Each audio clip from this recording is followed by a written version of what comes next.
you know, there's that excitement during closing days. Yeah, I mean, yeah. you're going back Going home. home, yeah. I'm like, Freedom. We What? used to feel like yeah. freedom. Me was like, where am I going? Hmm. What am I going to do? You even felt like you should just tell the head teacher, no, I'm Just not keep going me home. here. Just keep me here. Keep me here. Because you're going home, you're going to find your dad. We haven't talked with dad for over 5 years now. Yeah. But we still live in the same place. Because at that time, so now in high school, that is when now he came front and said, nah, you know my son, I disown you. Ah.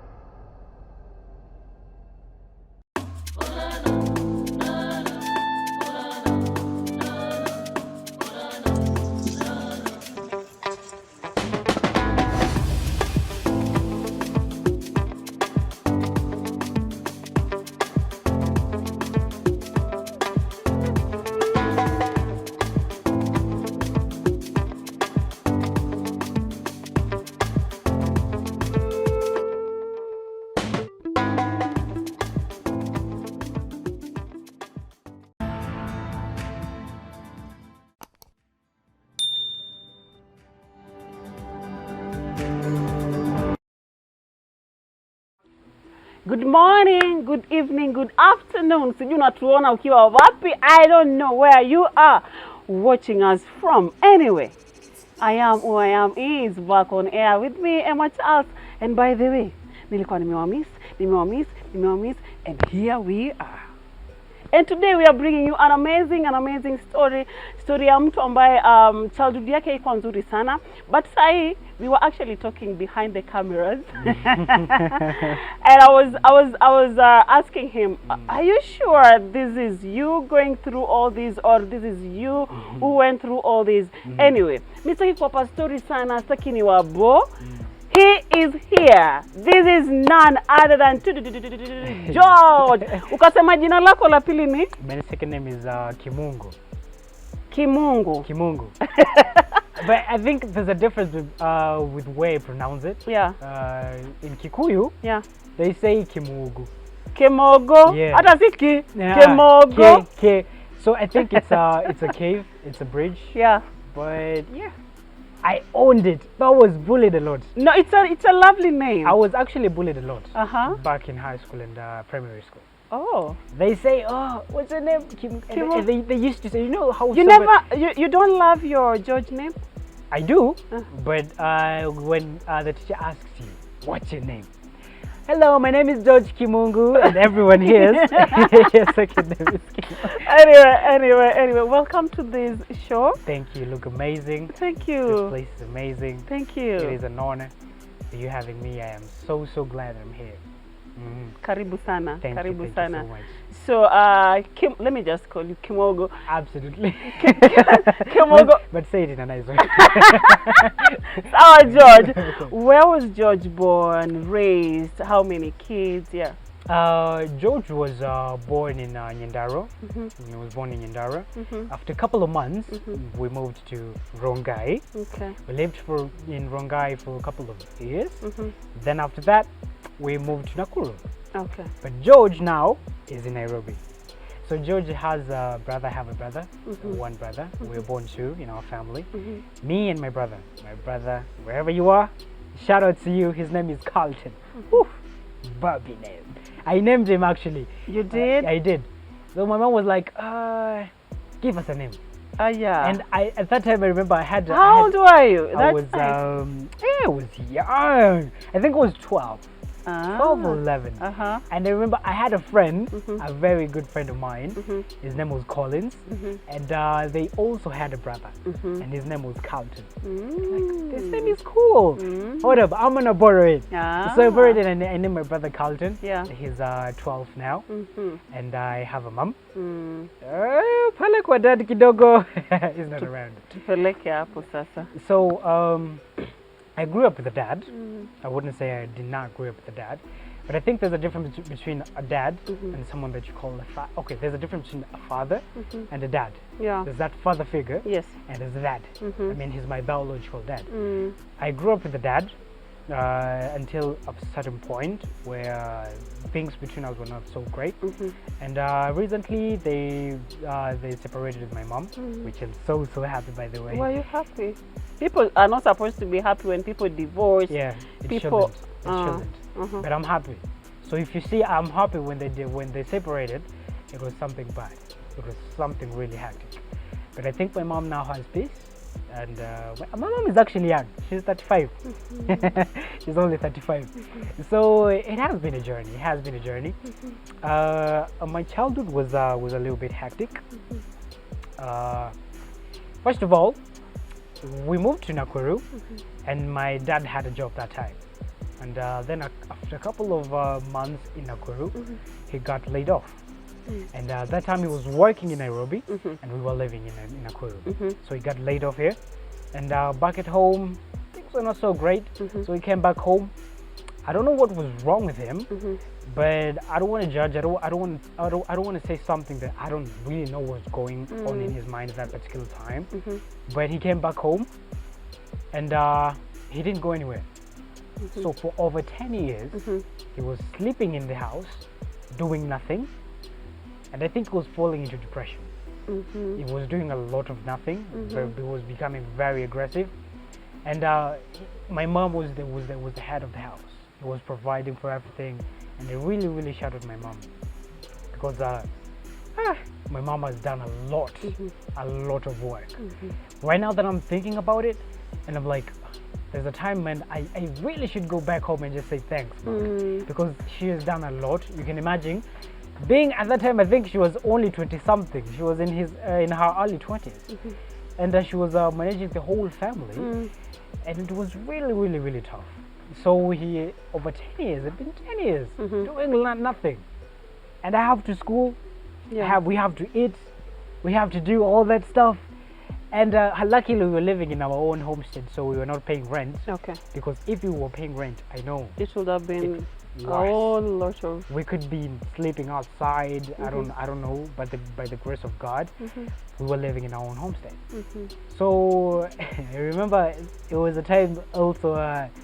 It was really hectic to a point that we were. I don't know, but ugali. I'm not a fan of ugali, but I remember there was a time we had to eat ugali for almost a whole year. Morning, there was no lunch. Supper, ugali, and ugali wasn't really a big deal, but it was okay. To me, it was okay because I was coping, and I was like, "This is what we can provide." Okay, that's it. But I remember there was a time my mom tulikuwa tunakosa mboga, so my mom used to go to where we used to stay. People had shambas, and in shambas kuna zile weeds huwa zinamea. The managus, the terere, all that. Those are not weeds. But people those are vegetables. But people uproot them. Yes. So pale vi, my mom used to time wakati watu yuko kwa shamba. Then she would go. The reason why I'm saying they were weeds is because tulikuwa tunazipata zishaprutiwa. Zimekuwa kando for maybe cows or goats. And she used to take them. And that was our supper. That life was good. So yeah, it was really a struggle. It was really a struggle, and I'm thankful where I am right now, because when I look back, Mazay, I've come from far. I've really come from far. Going through depression at the age of 16, which is very tough, by the way, and high school, also committing suicide. I'm a survivor. It is really depressing, and so. When we were in Nakuru, my dad really became very violent, and towards mom, towards the entire family. Actually, everyone. I'd say everyone, because right now I'm still recovering. I still have trauma for men. It is very hard for me to converse with men, because I've grown up fearing men, because I'm like, bro, man, I mean, I used to ask for 10 shillings. 10 shillings, I don't have nothing. Back in Wayne primary school, you have to carry lunch, maybe a snack. So I'm like, 10 shillings to buy at least ngumu. Like, hey, my dad would dismiss you in a very bad way, until you are so afraid. You're so afraid of talking to him next, Yeah. And you're like, it builds up and builds up and builds up until it becomes, it becomes trauma. It's traumatizing. So it was really, really sad. And I remember also adding, I used to pee in bed. Me have peed in bed until it was in high school. And wow. You know, someone told me, someone once told me that do not beat a child, especially when they are of age. Do not beat them if you find out that they are peeing on their beds. It comes with a lot. Some is due to trauma. Exactly. You know. Exactly. So you I would say mine was trauma. Because I think that the result of me peeing in bed really caused me to like hate myself, and really self-esteem went down. Extremely down. I don't even know how I passed my primary, my KCP. I have no idea. I'd say it's God. Because my self-esteem, I would literally like wake up in the middle of the night and I look at myself and I've already peed. I've tried my best, like after every 10 minutes I wake up. After every 10 minutes I try my best to wake up. At least, be aware of what I'm doing. But at the end of the day, I wake up in the middle of the night, I'm like, man, I've done it again. And I used to hate myself. I used to cry. I remember I used to cry. That particular time, even water itself, it's a trouble getting. Because so I can't wake up in the morning and take a shower. Now someone is calling me and I'm on air. Yeah, go on. I can't wake up in the morning. Just answer that, yeah. I can't wake up in the morning and shower because there's not enough water. So it really, you can imagine I'm going to school and I smell. And it really smelled really bad. Because back at home, hakuna maji. It really affected me in a very bad way.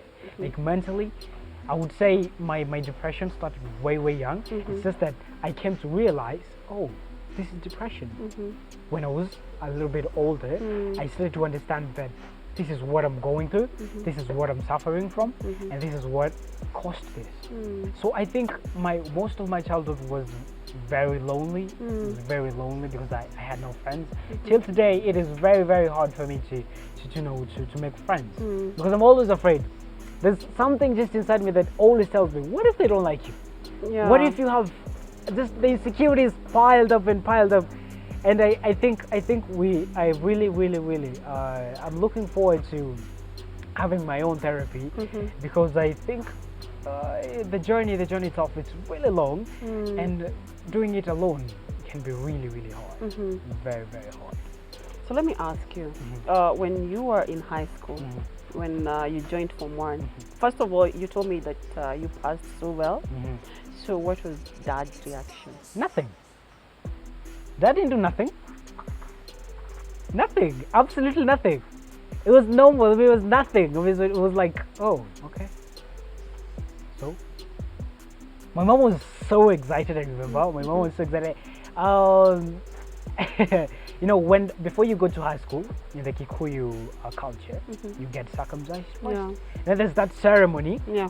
The circumcision ceremony. My mom hugged me because at that time the results were coming out, and it was like I had 322, and that was a very good mark. Yeah. For a public school. Oh yes. For a public 322 out of 500. That was that awesome. was very good.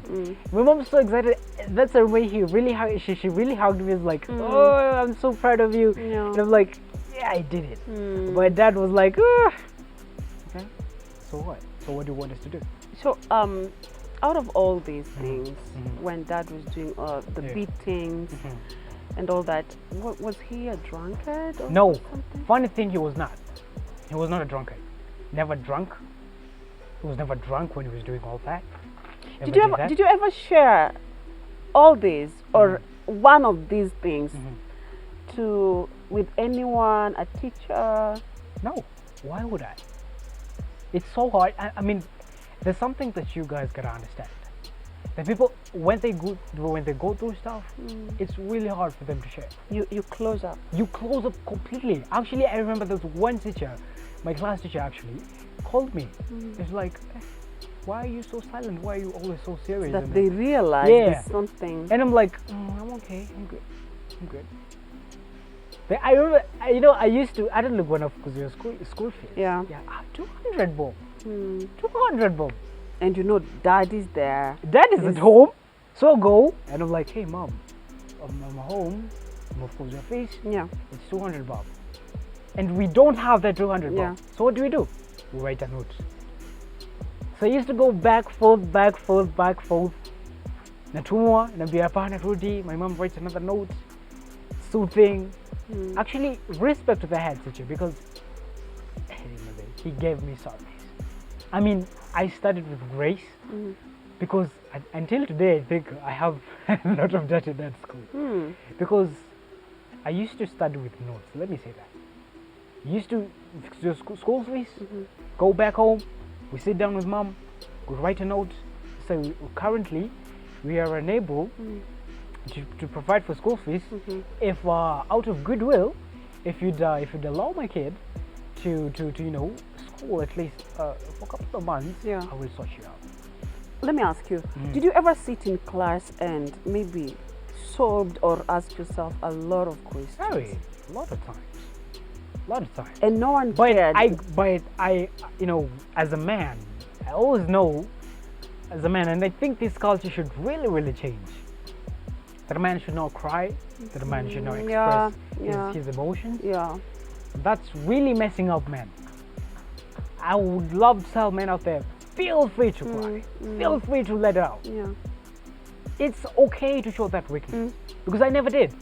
And it was so toxic because you're piling up everything. It piles up. And when it explodes, it's a massive explosion. And you can do a lot of damage. So I used to have it in me, sit down, think and just like be sad, but I couldn't show.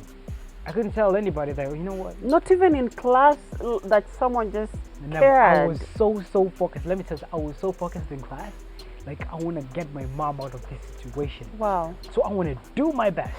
But still, I was sad.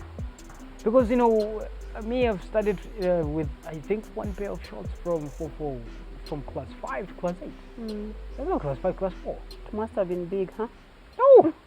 Too small. People used to bully me, told me that I was wearing bikers because they were so short, Wow. tight me, there was patches all over. I mean, my situation isn't the worst. I know that there are other worse situations, but I believe God gives you something that you can handle. Absolutely. So this is my experience, and I think it has been tough. It has been really tough. So when kids were bullying you, like, you don't have peace at home. You go to school, kids You are have no bullying you. friends. How did you come out of that? God, I'd say it's God. I'd say it's God because, okay, my brother also came in the picture. Put a smile on my face because the small baby was so cute. And then put a smile on my face. I'm like, you know what? I'm gonna do my best. I'm gonna do what I can, and do my part. Yeah. Let God do the other. So I used to work hard. I had that motivation that I want to do my best and do good in school. So after I'm done with school, I could, elevate my family. And that time I was very, very religious. I used to pray a lot. So you're no longer religious. I'm not religious. I'm not religious, Yeah. but I'd like to think of myself as spiritual. There's a very, very big difference in that. Yeah, there is. So I was very religious. I was a very, very good church See boy. you. Ooh, very bad. I'm a very good dancer, and I knew I could dance in church. Amazing. Because I would dance the verse behind the. Hey, I want you to take us through. You mentioned depression. Then suicide. Take us through that. That was when I was in high school. In high school, I feel like a man. It's a new journey. So probably, fortunately, things were getting better home. Yeah. So financially, my mom was at least good Somewhere. because she was paying for my school fees. She was doing all that, but we were somewhere, but we're not there yet. So home, I used to at least know my mom wouldn't sleep hungry. She has something to eat, but dad was a big deal now. That is the time that I was going to school. I was in boarding school. I'm going to school. And I don't know if I'm going to find my mom alive back home. Because you go and you know the stuff that's going on back home.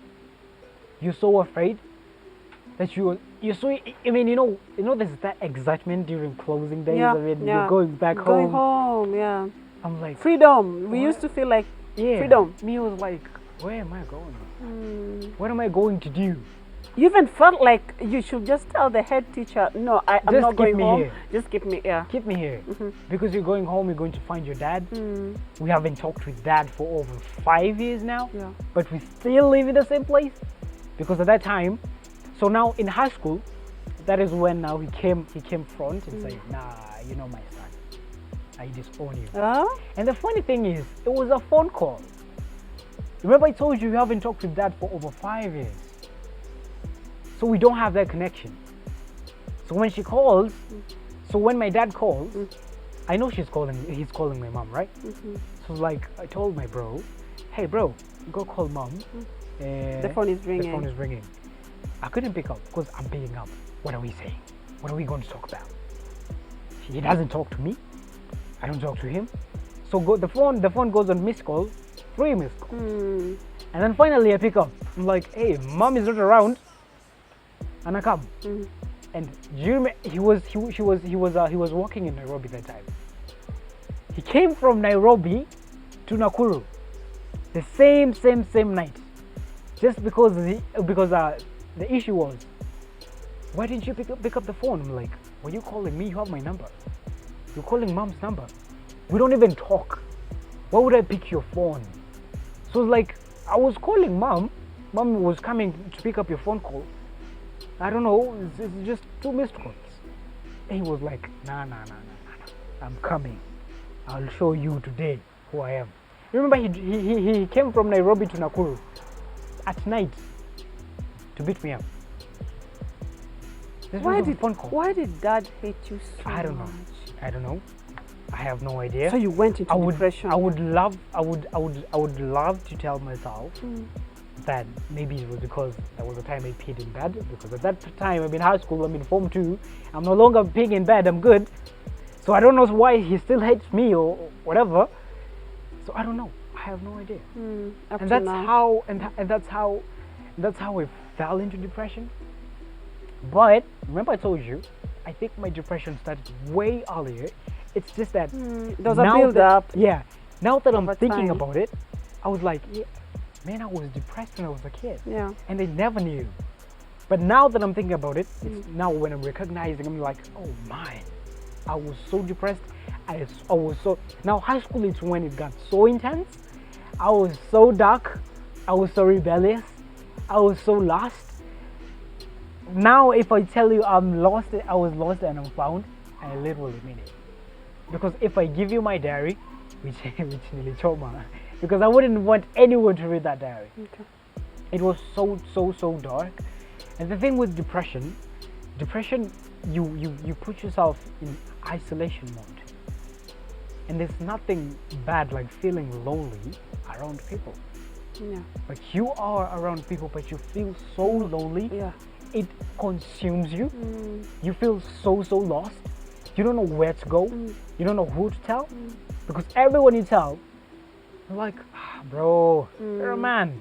Chill out, everything will be okay. It was so intense. I can remember there was a time I could spend weeks in my room without getting out. Self-isolation. That is the time I was like, you know what, Mazep, maybe I'm going crazy. Yeah.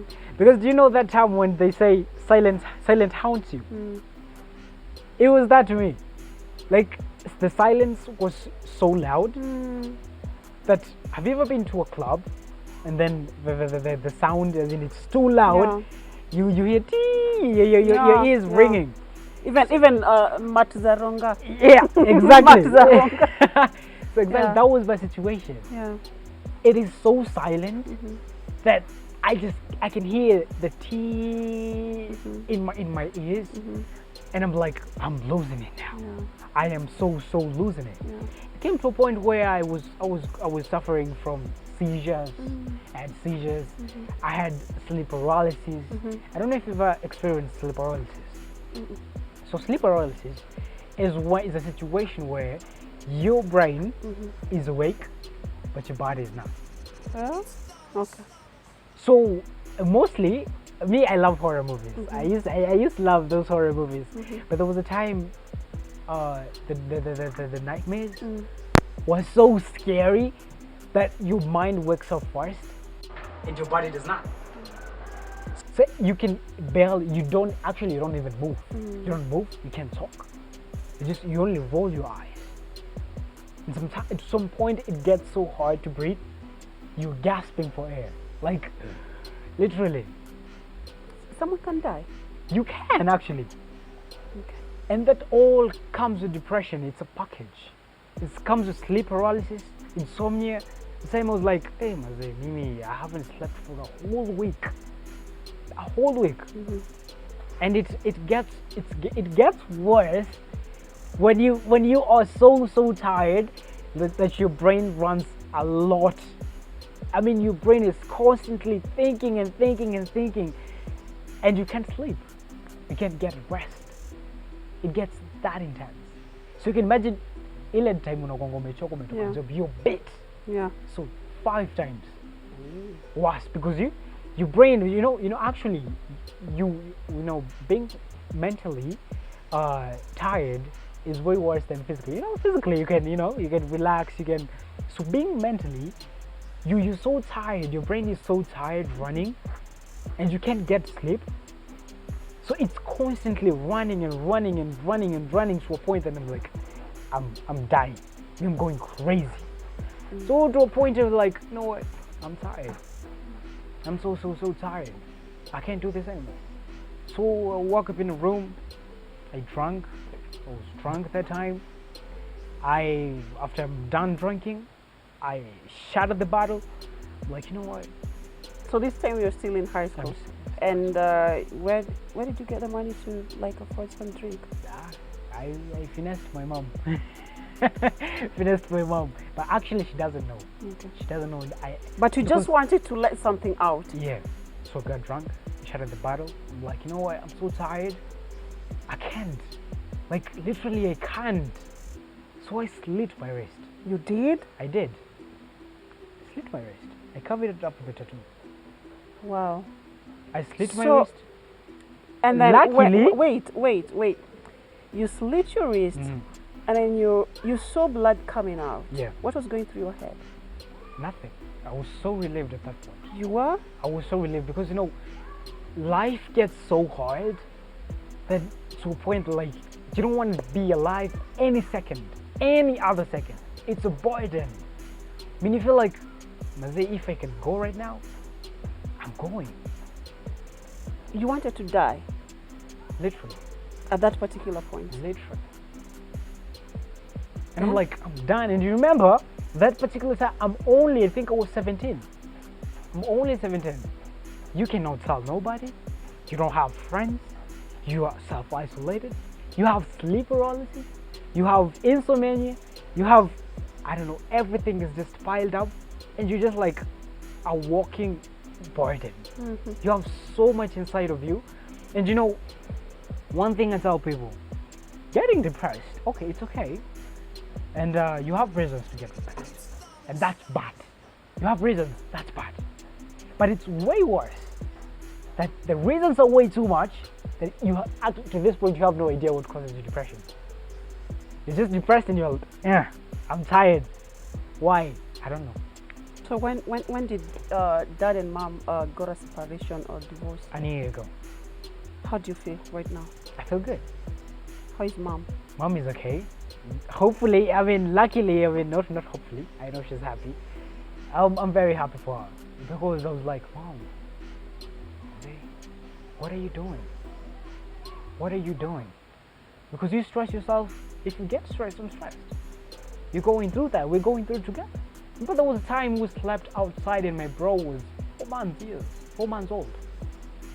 4 months. And we slept outside. You can imagine. And the guy is inside the house sleeping. And at that time, mom was the one who looked for food, cooked the food, served the food, and after serving the food, he kicks us out. George, let me ask you, if I brought your dad here right this minute, I have nothing. I have nothing against him because. Do you respect him as a father, as a dad? No, I wouldn't say that. You don't respect because him? you know respect is earned. Okay. I don't just give you respect. Okay. You earn the respect. So I don't respect him as a dad, but, So I do respect him as a human being. So he has his own rights. You just regard your dad as just another man. Just another man. Because we have no connection. We have no connection. The only thing I think we share is just my third name. Okay. That's the only thing we share. I respect him. I hold nothing against him. My last question before we roll out. Would you wish to change anything at this particular point? Would you ever wish to No, change? no. I wouldn't. Because what I went through, built my character. You're still healing. I'm still healing, but still, I would love, people tell me that I'm more mature than my age. You are. Because I'm 20. Yeah. And it's very difficult for me to have a conversation with my fellow 20-year-old. Yeah. Because the things that I've gone through, they're not the same thing. They're not the same. I mean, I have gone through so much and I've learned a lot. So I wouldn't. I think it built me, the one who I am right now. I'm still recovering, and I'm still aiming for more. I want to be the better version of myself, but I wouldn't change anything. Now, I was talking to my niece yesterday at night, and we were talking about so many things. And then she opened up to me. She told me, that is Tamara. She's here. She's watching. She told me, I think one of her desk mates or one of her classmates or schoolmates is going through depression. That is what she's told me. So this girl cries all the time. She doesn't open up. She doesn't want anyone to know what she's going through. This is a school-going kid, and especially in high school, we have these cases. As yours got so much effective in high school. So I just want you to talk to someone, you know, talk to parents, talk to that kid who's going through these things on how they can handle, because at least you're getting out of it. And of course, you're out of high school. We thank God. Safe and sound, you didn't get to kill yourself. So talk to these people, how they can go about it. Of course, you're still healing. Yeah. What I would love to tell you is there's so much more in life. There's so much more in life. I do understand, and I do feel you, that you feel like you're at the point where you cannot do it anymore. But I would love you to think of yourself 5 years from now, I believe in 2, 3. What would you want? I mean, there's always that something inside of you that you've always wanted to be, you've always wanted to do. Think of that. Also, find an anchor. My anchor was my family. Find an anchor. And also, it is okay to not be okay. It is definitely okay to feel weak. It is definitely okay to feel like you cannot do it anymore. Because we're human beings. If you don't feel like that, I mean, unless you're a robot, I don't know. But it's okay to not feel okay. And it's okay to talk. And also surround yourself with people who you're comfortable with. People can get really toxic, and that really builds up what you're going through. So surround yourself with people who can understand you. And you guys out there who are not going through this, please, it is not easy for guys who are going through depression. It is never easy. So please try to be at least understanding. Even if you cannot help, try to understand. Try as much as you can, because you know you can be the reason for someone to kill themselves. Because you can trigger something in me right now. And they snap. And that's it. So be considerate. Watch what you say, because what you say really affects a lot of people. So please try to understand a lot of people. And if you see signs and symptoms, please with him confront. Don't confront him in a very, you know, I mean, someone can confront you like, bro, I'm good. Don't even bother. I'm good. So at least try to confront them easy. Go easy on them. Because you're fragile. We are fragile. They are fragile like this. You touch me like this and I'm snap. And everything goes south. Yeah. Next thing you hear, I'm dead. So please try to be considerate on also you going through this. Kindly look for professional help. Do you know I'm smiling? Because I actually, when we started this episode, I actually thought you would break down. But here we are. We are finishing strong. Strong. And you see, one of my camera person is like, she's, no, ni kama anataka kulia on your behalf. But I'm happy you're here. Do you think you need some? Give me your hand. Do you think you need some help? Okay, you're still. I do. Actually, you need some help. I do. On a serious note, I do. We're going to look for some help for you. Thank you. And you talked of starting some initiative. Yeah. You're coming up. Yeah. About mental health. Yeah. It's called. I want to name it "Talk to Me" because I think a lot of people need to talk to people. Okay. And I want to find the right group, the right team. Yeah. That someone can come and, you know what, open up to someone. Okay. Yeah. Okay. We are rallying behind you. Do it, bro. You are good. You are strong. You didn't shed a tear on this show. Anyway, guys. So we are coming to the end of the show. At least we are smiling. Yeah. We didn't start on this note. Sijui mbona kamera person wangu ni kama anataka kulia, ni kama ana smile, ni kama anajaribu kuficha. Madly, if you feel like crying, bro, I got you. But it is okay not to be okay, just as George said. If you feel like you need to talk to someone, by the way, please reach out to us. Reach out to us. Unaweza tutafuta kwenye social media. You can find me on Instagram. I'm not much of a social media person. Yeah. So I'm only on Instagram. You can find me on Instagram. I am _George Basaj. Amazing. My name is Emily Charles. Everywhere on social media, Emily Charles. By then you can talk to me if you want to share your story with us. If you want some help, we have some people. We have a team by the way who are ready to help people who are going through stuff.